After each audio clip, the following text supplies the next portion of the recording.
Okay, so we have a gas that's produced when ammonium chloride reacts with sodium hydroxide. So this is actually a ammonium salts reacting with a alkaline.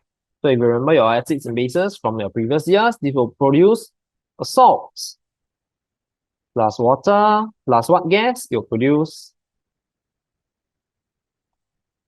ammonia gas. Okay, so this is the gas that we are collecting and we are drying. So ammonia gas very soluble in water. Okay, very soluble in water.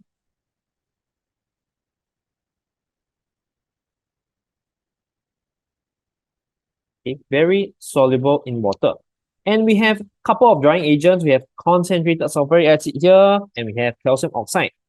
Okay, so if we use concentrated sulfuric acid, what will happen? Acid plus ammonia gas, which is an alkaline, right? There will be a neutralization reaction. And we don't want any reaction, okay?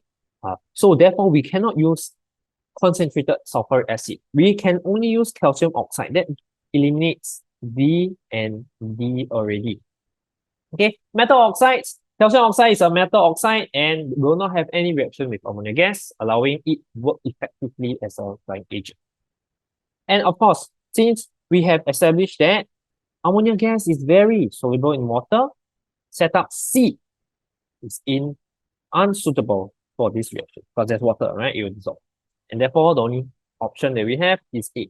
The answer is A.